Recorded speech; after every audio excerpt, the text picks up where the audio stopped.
welcome to Sriji Public School online classes, and in our 10th chapter, that is financial markets, we shall cover the topic SEBI. SEBI means Security and Exchange Board of India. We shall cover the meaning, features of SEBI as well as functions of SEBI in this video.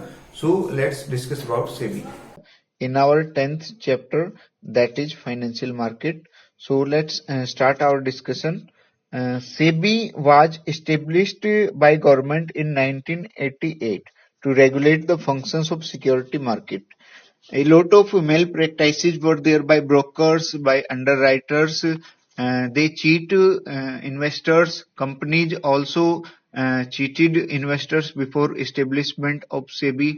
So to ensure the interest of investors, government established SEBI. The main function of SEBI was to protect the interest of investors. So it was established by government for that purpose. So let's read it from the book point of view. Book is saying that Securities and Exchange Board of India was set up in 1988 to regulate the functions of security market. तो security market के functions को regulate करने के लिए, control करने के लिए 88 में SEBI की establishment हुई. Government ने SEBI को establish किया. SEBI promotes orderly and healthy development in the stock market, but initially SEBI was not able to exercise. तो सेबी का जो मेन पर्पस था स्टॉक मार्केट को रेगुलेट करना था, बट शुरुआत में जब सेबी बनाई गई 88 में तो ये कंप्लीट कंट्रोल ट्रांजैक्शंस पे, स्टॉक मार्केट ट्रांजैक्शन पे नहीं कर पाई. क्यों नहीं कर पाई? बिकॉज इसको ज्यादा राइट्स वगैरह नहीं दिए गए थे स्ट्रिक्ट एक्शंस लेने के, तो ड्यू टू दैट ये कंप्लीट कंट्रोल नहीं कर पाई. It was left as a watchdog. तो इसको एक रखवाली करने वाले कुत्ते की तरह छोड़ दिया गया. जस्ट उसको काटने के राइट नहीं थे, like we can say strict actions लेने के राइट नहीं थे इसको. To observe the activities but was found ineffective in regulating and controlling them. तो एक वॉचडॉग की तरह सिर्फ ऑब्जर्व करने के लिए छोड़ दिया गया. ज्यादा राइट्स इसको नहीं दिए गए, स्ट्रिक्ट एक्शंस लेने के राइट नहीं थे उस टाइम पे.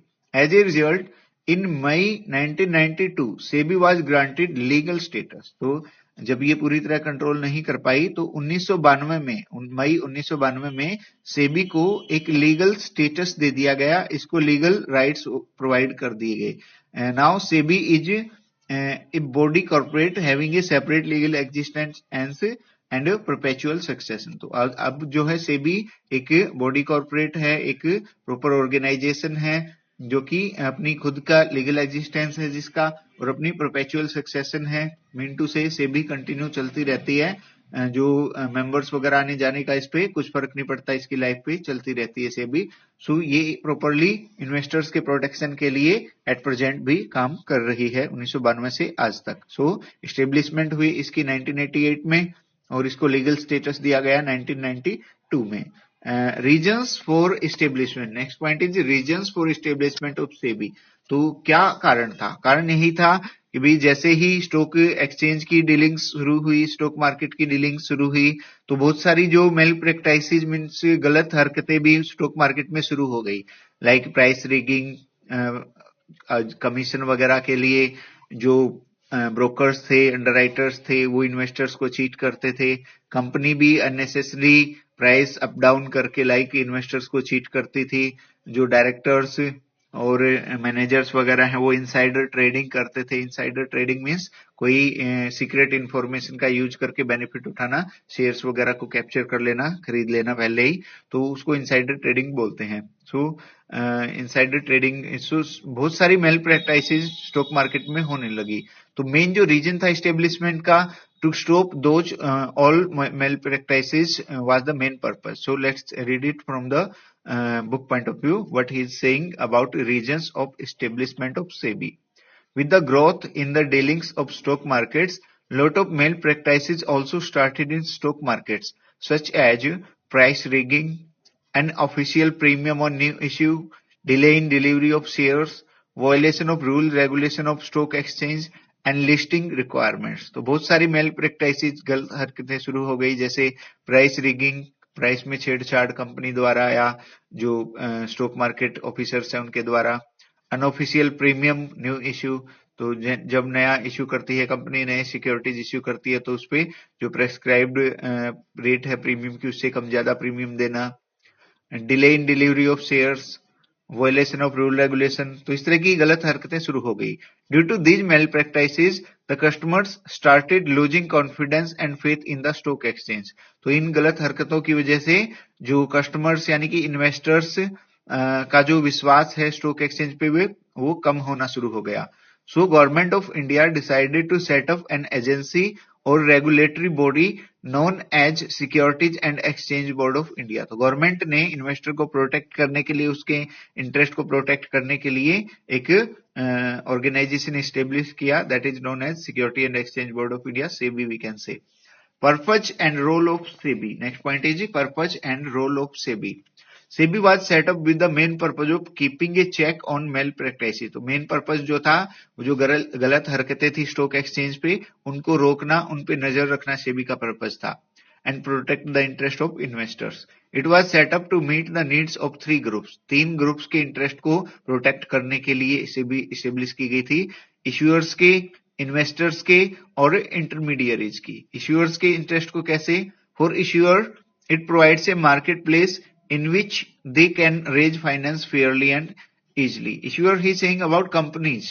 कंपनीज के लिए एक बढ़िया मार्केट देना ताकि वो फेयरली डीलिंग करके फाइनेंस रेज कर सकें पब्लिक से और अपना बिजनेस ऑपरेट कर सकें। तो इश्यूअर के इंटरेस्ट में स्टेब्लिश की गई।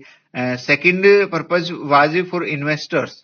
For investors, it provides protection and supply of accurate and correct information. तो उसकी इन्वेस्टमेंट को बढ़िया प्रपोजल्स में इन्वेस्ट करवाती है और प्रोटेक्शन देती है इन्वेस्टर्स को, उनके राइट्स को प्रोटेक्ट करती है और प्योर इंफॉर्मेशन इन्वेस्टर्स को मिले ये इंश्योर करती है। कोई फॉल्स इंफॉर्मेशन कोई ना इन्वेस्टर को सप्लाई कर दे। अगर कोई मिल जाता है ऐसा तो स्ट्रिक्ट एक्शन से भी लेती है उस कंपनी या उस पर्सन के अगेंस्ट, ब्रोकर या अंडरराइटर, डायरेक्टर, मैनेजर कोई भी हो सकता है। तो एक्यूरेट इंफॉर्मेशन इंश्योर करती है। इंटरमीडियरीज के लिए भी सेबी स्टेब्लिश की गई। For intermediaries it provides A competitive professional market. तो एक बढ़िया कम्पिटिटिव प्रोफेशनल मार्केट इंटरमीडियरीज को, जो भी ब्रोकर्स हैं, अंडरराइटर्स हैं और बीच में जो भी हैं, तो एक हेल्दी मार्केट उनको प्रोवाइड करवाए, ये भी सेबी स्टेब्लिश करने का पर्पज था। Objectives of SEBI. The overall objectives of SEBI are to protect the interest of investors and to promote the development of stock exchange. तो मेन जो ऑब्जेक्टिव है वो इन्वेस्टर्स के इंटरेस्ट को प्रोटेक्ट करना और स्टॉक एक्सचेंज की डेवलपमेंट करना, ये मेन पर्पज है। बाकी ऑब्जेक्टिव 1 बाय 1 इसने क्या बताया, पढ़ते हैं, देखिए। To regulate the activities of stock exchange. Stock exchange की एक्टिविटीज को रेगुलेट करना, फंक्शनिंग को कंट्रोल करना। To protect the rights of investors and ensuring safety to their investment. तो इन्वेस्टर्स के राइट्स को प्रोटेक्ट करना, उनकी इन्वेस्टमेंट की सेफ्टी इंश्योर करना भी ऑब्जेक्टिव है सेबी का। To prevent fraudulent and mal practices by having balance between self regulation of business and its statutory regulation. तो जो फ्रॉडुलेंट एक्टिविटीज थी, मेल प्रैक्टिसेस थी, गलत हरकतें थी, छल कपट था, उसको रोकना। सेल्फ रेगुलेशन की अवेयर करना इन्वेस्टर्स वगैरह को, प्रोग्राम वगैरह चलाना और जो लीगल फ्रेमवर्क है वो भी प्रोवाइड करना प्रोटेक्शन के लिए। तो जो फ्रॉडुलेंट और मेल प्रैक्टिसेस है उनको स्टॉप करना, उनको रोकना। And the last objective of SEBI is to regulate and develop a code of conduct for intermediaries such as brokers, underwriters, etc. तो जो इंटरमीडियरीज हैं, ब्रोकर्स, अंडरराइटर्स वगैरह, उनके लिए रूल्स रेगुलेशन फ्रेम करना भी इसका ऑब्जेक्टिव है। Now next point is functions of SEBI. Functions of SEBI are broadly categorized into 3 categories.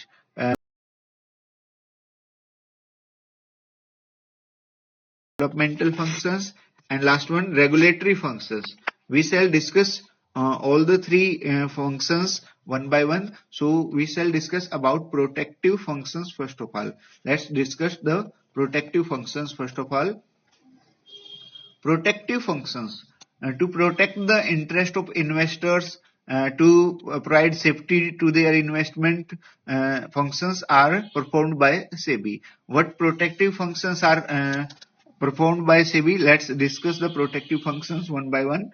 First function that SEBI perform for investors is check a price rigging. Price rigging होती है prices में unnecessary up down करना, rising करना या prices down करना, mean to से prices में, securities के प्राइसेस में अनावश्यक रूप से छेड़छाड़ करना, उनको अपने मोटिव के लिए, अपने प्रॉफिट के लिए घटाना या बढ़ाना कोई कंपनी या डायरेक्टर के द्वारा, तो उसको हम प्राइस रिगिंग करते हैं। तो सेबी प्रोहिबिट करती है प्राइस रिगिंग को, सेबी प्रतिबंध लगाती है इस पे, चेक करती है, नजर रखती है कंपनीज पे, कोई कंपनी अननेसेसरली प्राइस रिगिंग ना करे, प्राइसेस में छेड़छाड़ ना करे, according to demand supply factors ही प्राइसेस में चेंजेज आए, अननेसेसरली अपने बेनिफिट के लिए कोई ना कर पाए। अगर कोई मिल जाता है तो उसकी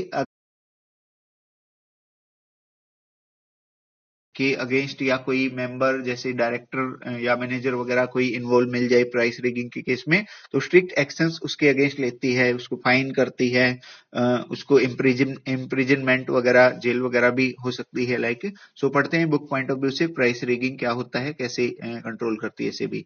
price rigging refers to manipulating the prices, manipulating छेड़छाड़ करना, प्राइसेस में अप डाउन करना उनको unnecessarily, manipulating the prices of securities with the main objective of inflating और डिप्रेसिंग द मार्केट। तो मार्केट को उतार चढ़ाव करने के लिए, मार्केट को इन्फ्लेट करने के लिए या डिप्रेस करने के लिए, मंदी लाने के लिए मार्केट में, या डिमांड बढ़ाने के लिए, तो प्राइसेस में अननेसेसरी सिक्योरिटीज के प्राइसेस चेंज करना, उसको हम बोलते हैं प्राइस रिगिंग। सेबी प्रोहिबिट्स सच प्रैक्टिस, तो सेबी प्रतिबंध लगाती है इस पे, because this can defrauded and cheat the investors. तो मेल जो प्राइस रिगिंग है वो इन्वेस्टर्स के साथ फ्रॉड कर सकती है, चीटिंग हो सकती है इन्वेस्टर्स के साथ उससे, तो इसको प्रतिबंध करती है, प्रोहिबिट करती है सेबी। सो पहला काम है प्राइस रिगिंग पे नजर रखना, रोकना उसको। Second function that SEBI perform protective function is it prohibits insider trading. Insider trading means purchase of securities by some insider person. A lot of secret information are available with the insiders like directors, promoters and managers etc. If they use that information for their own benefit, that is known as insider trading. For example, suppose directors को या managers को पहले से पता है कि at the end of the year company bonus share issue करेगी। Bonus share होते क्या है पहले तो यही पता होना चाहिए। बोनस शेयर हैं ऑलरेडी जो शेयर होल्डर्स हैं, जितने उनके पास शेयर्स हैं उसी प्रोपोर्शन में फ्री ऑफ कॉस्ट उनको और शेयर इश्यू करना। कंपनी अपने जब ज्यादा प्रॉफिट होती है तो अपने शेयर होल्डर्स को मोटिवेट करने के लिए उनको फ्री ऑफ कॉस्ट अलग से शेयर्स दे देती है। Those are called bonus share. तो मैनेजर्स डायरेक्टर को सपोज ये बात पता है कि भाई company at the end bonus share issue करने वाली है, सो इस सीक्रेट इंफॉर्मेशन का यूज करके जो डायरेक्टर्स मैनेजर्स हैं वो खुद भी शेयर्स खरीद लें कंपनी के, या अपने रिलेटिव्स को खरीदवा दें, ठीक है, अपने बेटे बेटी को या और फ्रेंड्स वगैरह को पहले ही शेयर्स खरीदवा दे कंपनी के, क्योंकि बोनस शेयर फिर उन्हीं को मिलेंगे। तो ये गलत है देखा जाए तो, ठीक है। तो इसमें क्या है, जो सेबी है वो नजर रखती है इनसाइडर ट्रेडिंग पे। अगर कोई मैनेजर डायरेक्टर इन्वॉल्व मिल जाए तो उसके अगेंस्ट एक्शन लेती है, स्ट्रिक्ट एक्शन। उसको इम्प्रिजनमेंट हो सकती है, उसकी इम्प्रिजनमेंट फाइन वगैरह हो सकता है, और कोई किसी तरह का एक्शन हो सकता है, मेंबरशिप कैंसिल वगैरह हो सकती है, लाइक किसी तरह की कोई ब्रोकर या इस तरह मिल जाए कोई। सो पढ़ते हैं, देखिए बुक पॉइंट ऑफ व्यू से क्या कह रहा है प्रोहिबिट्स इनसाइडर ट्रेडिंग में। Insider is any person connected with the company such as directors, promoters, etc. These insiders have sensitive information which affect the prices of securities. तो उन insiders के पास sensitive information होती है जो securities के prices को affect करती है। This information is not available to people at large. तो बाहर के लोगों के पास ये, आम पब्लिक के पास ये, या इन्वेस्टर्स के पास कह लो, शेयर होल्डर्स के पास कह लो, ये इन्फॉर्मेशन नहीं होती। वो इनसाइडर लोगों के पास ही वो सीक्रेट इन्फॉर्मेशन होती है। But the insider get this privileged information by working inside the company. तो जो इनसाइडर हैं वो इस इन्फॉर्मेशन को प्राप्त कर लेते हैं क्योंकि वो कंपनी के अंदर काम कर रहे हैं।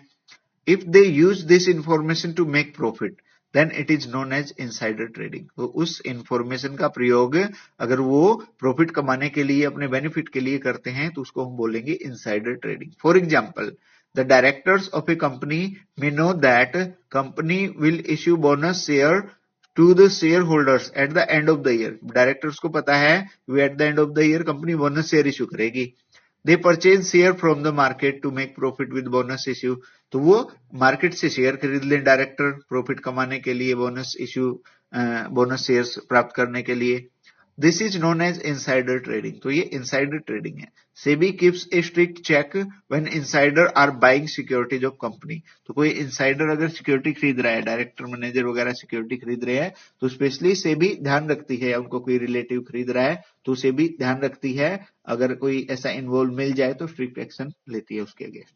Third protective function that SEBI perform is SEBI prohibits fraudulent and unfair trade practices. तो जो गलत हरकतें हैं, मेल प्रैक्टिसेस हैं, उन पे रोक लगाती है सेबी, उनको प्रोहिबिट करती है। SEBI does not allow the companies to make misleading statement which are likely to induce the sale or purchase of securities by any other person। तो false statement या misleading statement को रोक लगाती है। कोई भी कंपनी कोई false statement ना स्प्रेड करे, ताकि जो इन्वेस्टर्स हैं उनका कोई इंटरेस्ट अफेक्ट ना हो नेगेटिवली। सो प्रोहिबिट करती है, रोक लगाती है फ्रॉडुलेंट और अनफेयर ट्रेड प्रैक्टिसेस पे इंफॉर्मेशन स्प्रेड करने पे। Fourth protective function is SEBI undertakes steps to educate investors so that they are able to evaluate the securities of various companies। तो इन्वेस्टर्स को एजुकेट करने के लिए स्टेप लेती है। इन्वेस्टर्स के लिए कोई न्यूज़पेपर वगैरह में, कोई मैगजीन वगैरह या कोई टीवी चैनल्स के थ्रू प्रोग्राम वगैरह दिखा के, तो time to time various types of information उनको प्रोवाइड करवाती है। सेबी एजुकेट करती है इन्वेस्टर्स को, ताकि वो अपना डिसीजंस ले सकें properly. SEBI fifth function that SEBI perform is SEBI promotes fair practices and code of conduct in security market by taking following steps। तो कोड ऑफ कंडक्ट इंश्योर करती है, रूल रेगुलेशन बनाती है, उनको प्रॉपर एप्लीकेशन रूल रेगुलेशन का ensure करती है, follow करें सभी उन रूल रेगुलेशन को। तो इसके लिए सेबी ने क्या क्या स्टेप्स लिए हैं फेयर प्रैक्टिसेस और code of conduct security market में अप्लाई करने के लिए। SEBI has issued guidelines to protect the interest of debenture holder, wherein companies cannot change term in mid-term। तो सेबी ने गाइडलाइन इश्यू की हुई है डिबेंचर होल्डर के इंटरेस्ट को प्रोटेक्ट करने के लिए कि कोई भी कंपनी मिड टर्म में टर्म्स नहीं चेंज कर सकती। सो डिबेंचर होल्डर्स की इंटरेस्ट को प्रोटेक्ट करने के लिए भी गाइडलाइन सेबी ने जारी की हुई है। Second point, SEBI is empowered to investigate cases of insider trading. तो सेबी को पावर है इनसाइडर ट्रेडिंग के केसेस को इन्वेस्टिगेट करने की। कोई डायरेक्टर मैनेजर वगैरह शेयर खरीद रहा हो तो सेबी चेक कर सकती है, इन्वेस्टिगेशन कर सकती है। Has provisions for strict fine and imprisonment. तो स्ट्रिक्ट फाइन और इम्प्रिजनमेंट की भी प्रोविजन है। किसी मैनेजर डायरेक्टर को इन्वॉल्व मिल जाए तो उसको फाइन या जेल हो सकती है, कर सकती है SEBI. And third point SEBI जो फेयर प्रैक्टिसेस के लिए करती है, SEBI has stopped the practice of making professional allotment of shares unrelated to market price. तो सेबी ने जो मार्केट प्राइस से अलग प्राइसेस पे शेयर्स की जो प्रेफरेंशियल अलॉटमेंट है वो बंद कर दी है। मार्केट प्राइस से अलग प्राइसेस पे प्रेफरेंशियल अलॉटमेंट कोई कंपनी नहीं कर सकती। तो फेयर प्रैक्टिसेस मिंटू से मार्केट प्राइसेस के अकॉर्डिंग ही किसी भी कंपनी को प्रेफरेंशियल अलॉटमेंट करना पड़ेगा, उसके अगेंस्ट नहीं जा सकती कोई कंपनी। तो सेबी ने इस तरह के जो एक्शंस लेके fair practices code of conduct ensure किए हैं। So these were the protective function. If we talk about developmental function, developmental function means stock market को ग्रो करने के लिए, डेवलप करने के लिए जो सेबी एक्शन लेती है, फंक्शन परफॉर्म करती है, those come under developmental function. So let's read them. These functions are performed by SEBI to promote and develop activities in stock exchange and increase the business in stock exchange. तो business बढ़ाने के लिए, develop करने के लिए ये function perform किए जाते हैं। Under developmental categories following functions are performed by SEBI। First function, SEBI promote trading of intermediaries of securities market। तो ट्रेनिंग देती है इंटरमीडिएट्स को, ब्रोकर्स को, अंडरराइटर्स की ट्रेनिंग अवेलेबल कराती है डेवलप करने के लिए। SEBI tries to promote activities of stock exchange by adopting flexible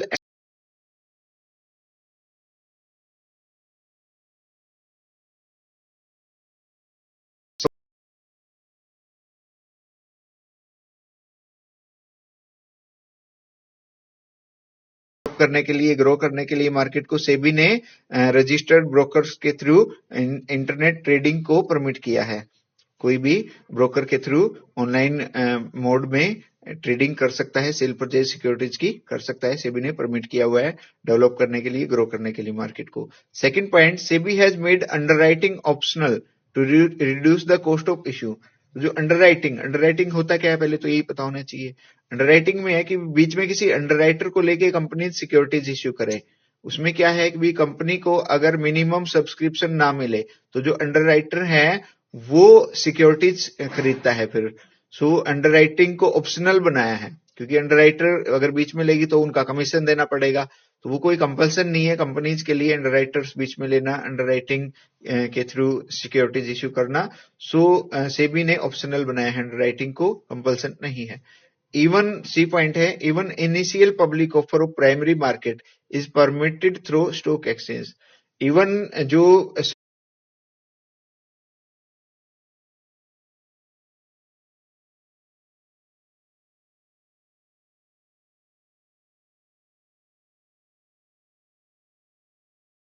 and जो सेकेंडरी मार्केट है उसमें फिर ऑलरेडी जो सिक्योरिटीज हैं वो सेल परचेज होती हैं। तो जो प्राइमरी इश्यू है, फर्स्ट टाइम जो सिक्योरिटी करेगी वो भी सेकेंडरी मार्केट के थ्रू यानी कि स्टॉक एक्सचेंज के थ्रू सेबी ने परमिट कर दिया है डेवलप करने के लिए, ग्रो करने के लिए स्टॉक मार्केट को। सो these were the developmental functions performed by SEBI. And third one is regulatory functions. Regulatory means to regulate stock market properly, to function it smoothly, properly. SEBI has taken various steps. Like SEBI has framed rule regulations and code of conduct to regulate the intermediaries such as merchant bankers, brokers, underwriters. SEBI ने सभी के लिए rule regulation बनाए हैं ताकि सब कुछ properly regulate हो, कंट्रोल हो। तो सभी के लिए, इंटरमीडियरीज के लिए रूल रेगुलेशन बनाए हैं, उनकी प्रॉपर एप्लीकेशन इंश्योर की है। नेक्स्ट पॉइंट है, these intermediaries have been brought under the regulatory preview and private placement has been made more restrictive.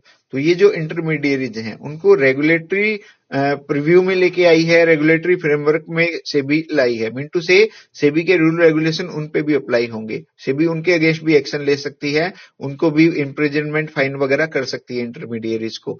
और प्राइवेट प्लेसमेंट मोर रिस्ट्रिक्टिव बनाई गई है। प्राइवेट प्लेसमेंट होती है भी कंपनी अपने रिलेटिव्स को या शेयर होल्डर्स हैं उनके फ्रेंड्स को, रिलेटिव्स को एडजस्टमेंट कर देती है शेयर्स की, तो वो उसको भी कंट्रोल किया है सेबी ने। ऐसे ही नहीं कोई किसी को कर सकता, तो उसको भी रिस्ट्रिक्ट